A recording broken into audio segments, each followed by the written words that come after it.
And this month I challenged myself to learn how to take a panoramic photograph of the Milky Way as it arches over the March night sky.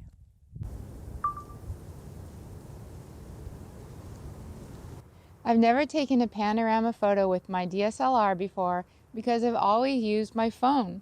It takes great panoramas. But my phone cannot take stunning images of the Milky Way. Also, until about 1 week ago, I did not have Photoshop or Lightroom. Photo editing software is going to help me easily connect the frames of the picture into one beautiful panorama. First of all, why don't I take a panorama during the day and learn how to do it? Step 1, level the tripod. Here we have a tripod. All right, I got a ball head here. It does have a panning feature here. Those numbers signify the degrees of angulation. Step 2, mount the camera. I could do it like that, but from what I've read, it is better to mount the camera in portrait mode. Optional upgrade. I happen to have this L bracket, this piece of metal that attaches to the camera, and I like it because I just like attaching here and here so easily. However, I did have to tweak the installation a little bit to leave space for this wire, which is how I am going to attach my wireless shutter release. Intervalometer is going to go right in there. Put that on right there. Oh yeah. Another optional upgrade is this. It is called a nodal rail. I've had this for a couple years. I bought it when I got a longer lens because I thought this was just a really long arc of Swiss plate. No, that's not what it is. It is a nodal rail. I'm going to attach it here, and this is going to let me move the attachment point of the camera so that the rotation point of the tripod, instead of being at the back of the camera, or maybe the sensor is, it'll be more in the middle of the lens. This is going to help avoid types of distortion in the photo. I'm not going to pretend I know all the details about it, but I happen to have a nodal rail, so I'm going to use it. Okay, let me put this here. And I don't know exactly where my nodal point is, but I'm going to just center this and guess that's going to be pretty good. Great, the camera is mounted. Now it can pan. Hopefully it is level. Next I need to take several pictures. Maybe 7, maybe 8, maybe 9. The more the merrier in a way, because I want a wide panorama and I want to have extra space around the edges in case I need to edit or cut or trim or crop. I could just eye this 1, 2, 3, 4, 5, and so on. However, I'm going to rely on those degree numbers, the angulation, and I think I read somewhere that with a 24mm lens, I would use every 15 degrees. Now I'm just going to take my frames. I'm going to start my number at 75. Doesn't matter, that's just where it is. Take a picture. Hello. And I'm going to move it 15 degrees. Take a picture. This is the fun part. Move it. This is number 3. Move it. Seems easy, right? How hard could this all be? All I need now is a Milky Way. What could go wrong? Was that 4 or 5? Okay, that's it. Now I could check my work in Lightroom to see if it will merge these photos into a panorama. It is time to merge the photos. Just going to open Lightroom. Add photos. It shows a film strip down here of the photos, and what I like to do is take a silly picture of myself in between sets of panorama frames. That way it's very easy for me to tell which set to collect. I'm going to select those, and since I'm very new, what I've been doing is going to help and just typing in pano. Not only does it give the answer right away, but it also shows you how you would normally find that without asking for help. It's under photo at the very bottom, panorama merge. I select that, and now it is creating a preview. Some options: boundary warp, fill edges. I like this auto crop one, as long as I had enough extra space along the side. There it is. It worked.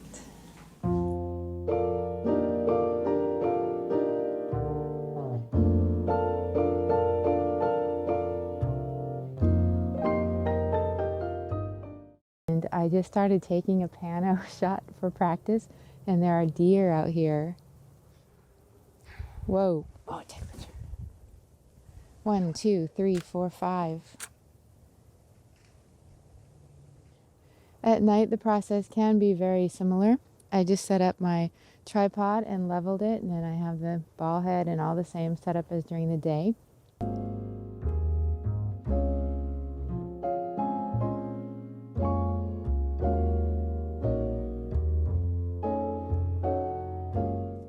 Okay, I have learned how to take a panorama. I have been practicing in my backyard, daytime and nighttime. I could go now, find the Milky Way, and try to take a panoramic photograph. But wait, there's more. Using a star tracker. Woohoo! I got one. I got the Move Shoot Move star tracker, and I have been working on setting it up. I think this can be an amazing device. I really think this way of taking pictures using the planning apps such as PhotoPills and using star trackers or stacking software, I think that this is just going to continue to gain popularity. I'm certainly not an early adopter. I am not the first person to think of this or try this stuff. But if it's gotten to me, I think it's only going to just keep growing and growing. It's so much fun. Anyway, a star tracker slightly rotates, tracks the stars, or you could say it moves with the planet. Because it does that, you don't have star trailing, you don't have a big blurry thing of stars. It lets you take a longer exposure, a cleaner photo. I'm really excited. The thing is, it's not so easy as just plop it on there and go. You sort of have to work with the setup and get to know your equipment. Here I am outside again. I am going to try to do the setup with the tracker.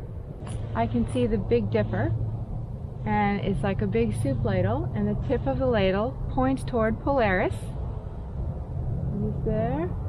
I see Polaris there. I'm lining up. Next, I'm getting out the tracker, and I have a Z plate. At this point, I'm going to try to make my alignment more precise. I like to use the phone mount with my phone. First, I pull up Sky Guide, which I believe is an Apple app. And then I go to Search, Stars, Polaris, and it literally guides me the middle, and then I switch over to PhotoPills. PhotoPills, please open. Okay, and then I go to Spot Stars, and then I go to Artificial Reality, and that gives me a more precise look for Polaris. I am using my same ball head that I was using before.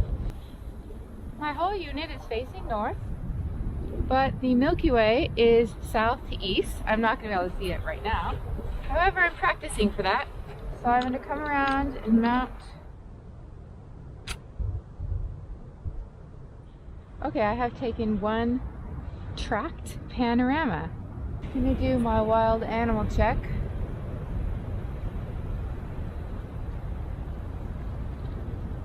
Oh, I got one. Wild animal. Looks like a porcupine. There he goes. Thank you. I'll be done shortly.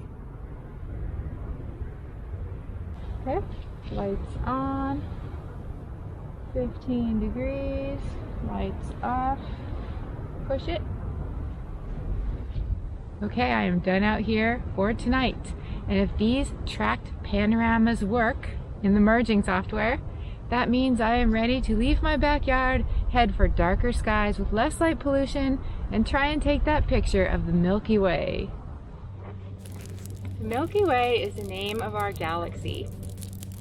Earth is in the solar system and the sun is at the center. But at the center of the galaxy is a supermassive black hole. Spiraling out from there are colossal arms of dust and gas and billions of stars. No one has ever taken a picture of our galaxy because we can't get out that far, neither human nor machine. If you see a picture of a galaxy, it's probably a neighboring galaxy.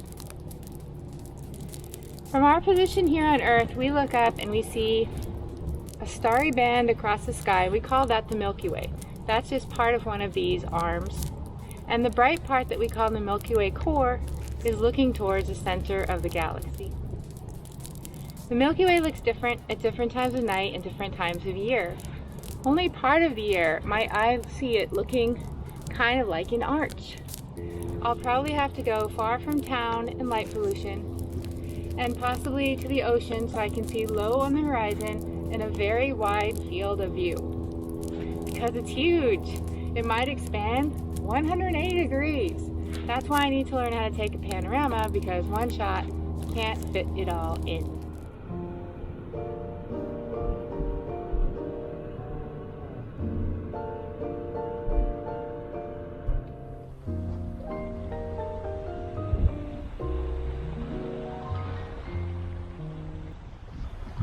I have come to Acadia National Park in March.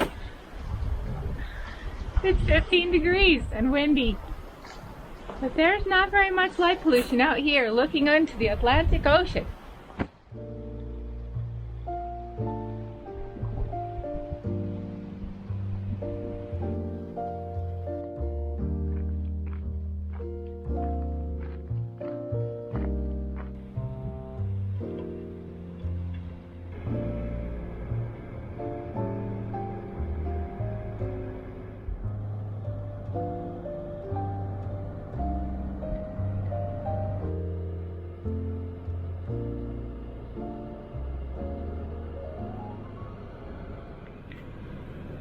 So the town is about halfway or more closed down right now because it was winter, the off season here, and because of the COVID pandemic.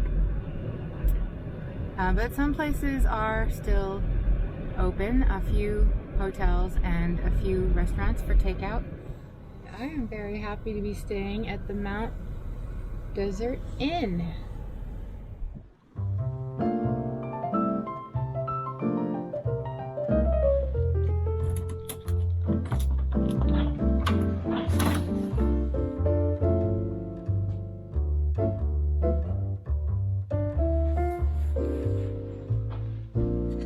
Time to pick up some pizza.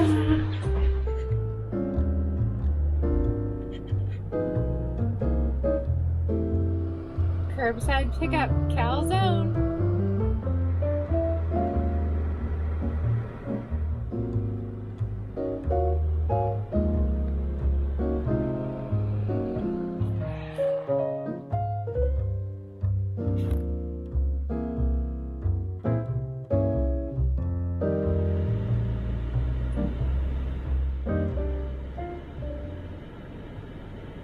I'm out here. I see stars all around me, 360. The wind has died down. It is absolutely beautiful.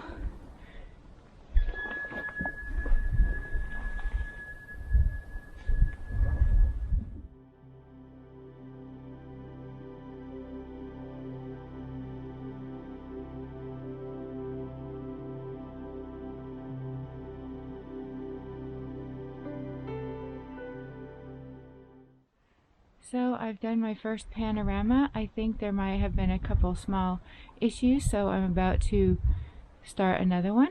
I've seen 2 shooting stars.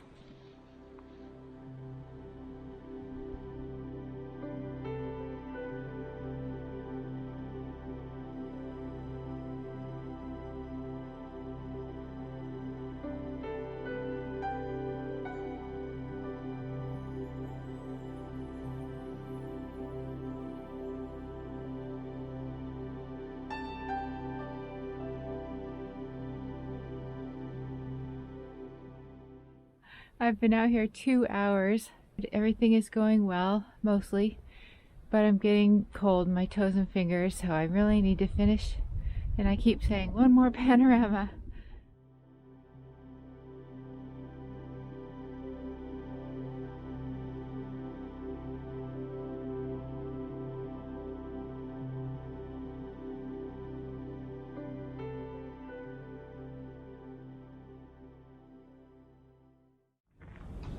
This brings me to the end of my Milky Way Panorama Challenge. I am humbled and grateful for this learning experience. Also, I am glad I came all the way up here to Acadia National Park, even though I got to stay here less than 24 hours and it is absolutely freezing cold. But overall, it was a very rewarding experience.